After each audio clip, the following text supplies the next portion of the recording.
Grace's cold words stung like ice. I stood there in shock, my 2-year-old daughter, Tracy, clinging to my leg. We were in the hallway of the apartment I once thought of as home, but now it felt like a stranger's house, Grace's house.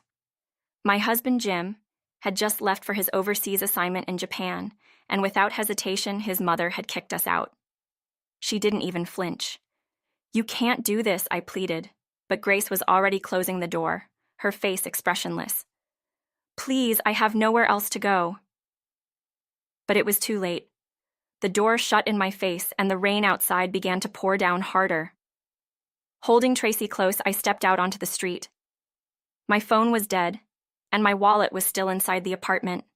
I was stranded, and as I stood there in the cold, reality began to sink in.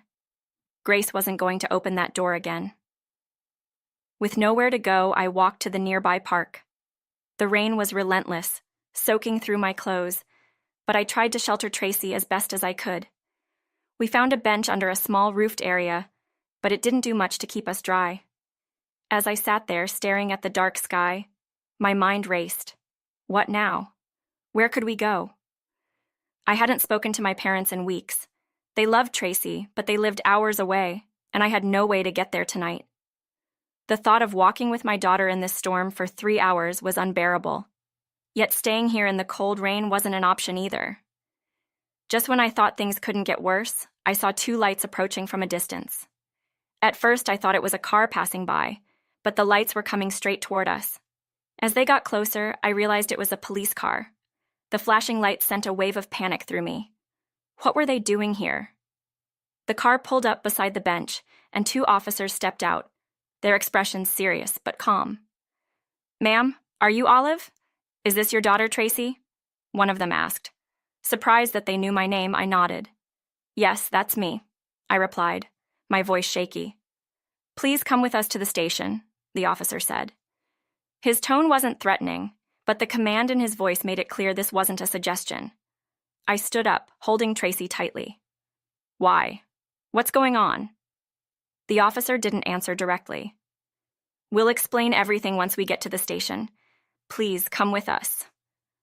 Reluctantly, I followed them to the patrol car. Tracy was shivering in my arms, and I was too cold and wet to think straight. All I knew was that whatever was happening, it couldn't be worse than sitting in the park in the freezing rain. As we arrived at the police station, I was still confused and frightened. The officers led me inside, offering towels to dry off and a change of clothes for Tracy and me. I sat down in the waiting area, still wondering why I had been brought here. My thoughts were interrupted when the door opened, and a familiar figure walked in. It was my uncle. "Uncle Mark?" I asked, surprised to see him. "What are you doing here?"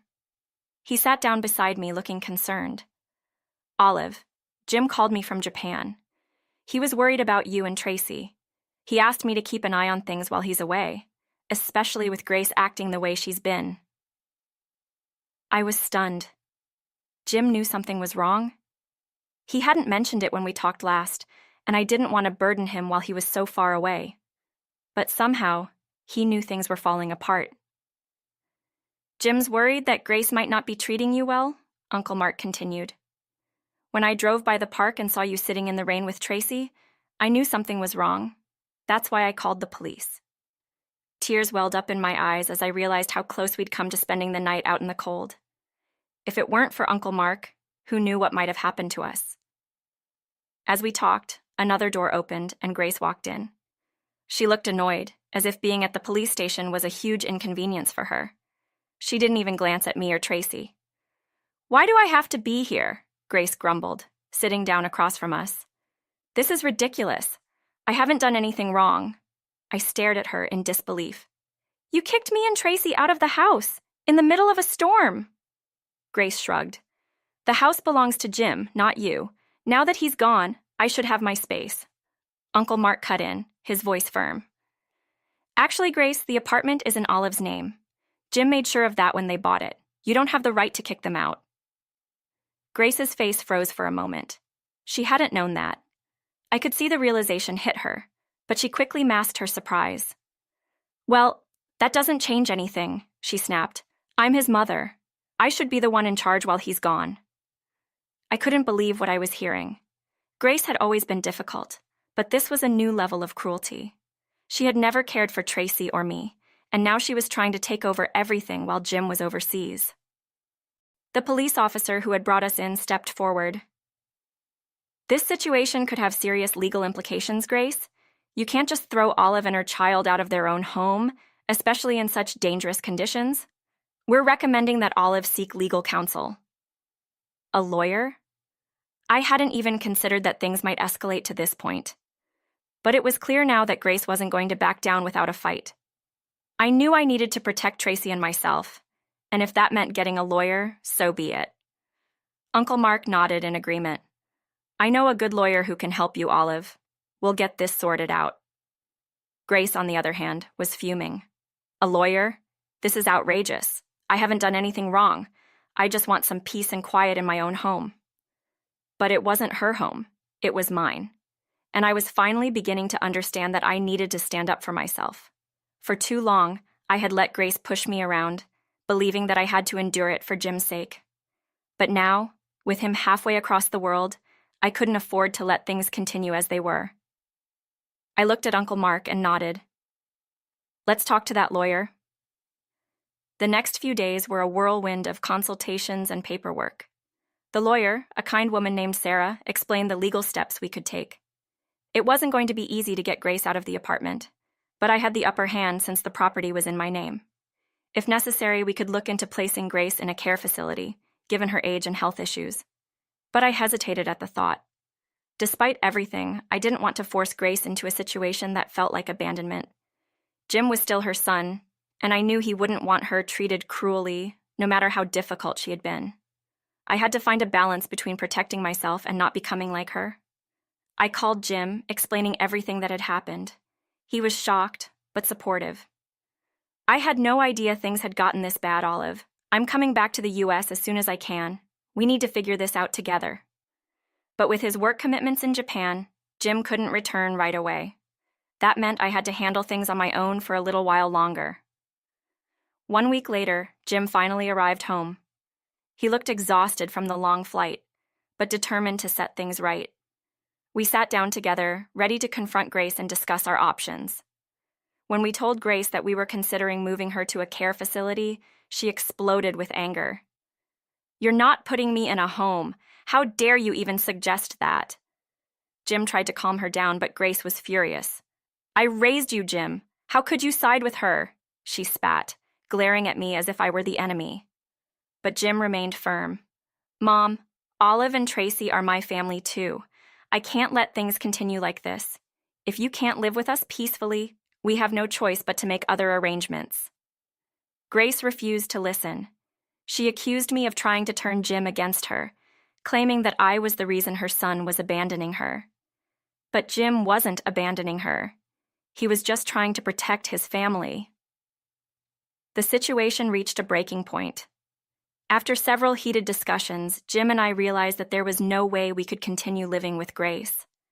The tension in the apartment was unbearable, and it was affecting Tracy too.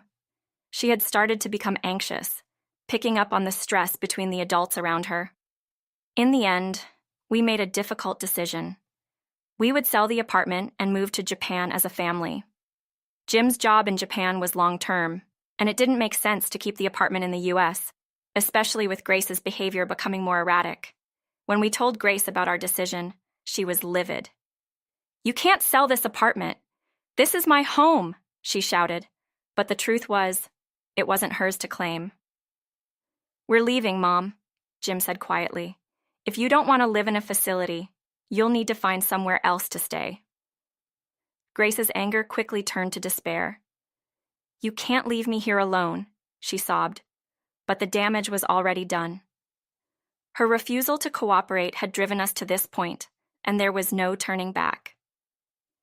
In the days leading up to our departure, I arranged for Grace to move into a nearby care facility. It wasn't ideal, but it was the best option given the circumstances. Jim felt guilty about the whole situation, but he knew it was necessary for our family to move forward. On the day we left for Japan, we visited Grace at the facility one last time. She was angry, accusing me of ruining her life. "You'll regret this," she hissed as we said our goodbyes. But I knew that wasn't true. Moving to Japan felt like a fresh start. Jim's company had arranged a comfortable apartment for us, and Tracy and I began adjusting to our new life. We enrolled in language classes, made new friends, and started exploring the vibrant culture around us. For the first time in years, I felt like I could breathe. Grace remained in the care facility, though we received regular updates about her condition. She wasn't happy, but she was safe. Jim and I stayed in contact with her, but the distance helped ease the tension between us. Tracy was thriving in her new environment, and I began to rediscover my own passions, finding a part-time job at a local cafe.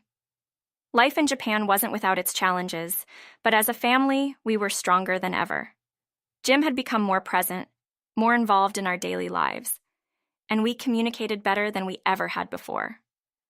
Looking back, I realized that standing up for myself had been the turning point. For too long, I had let Grace control my life, but now I had taken it back. I wasn't just Jim's wife or Tracy's mother.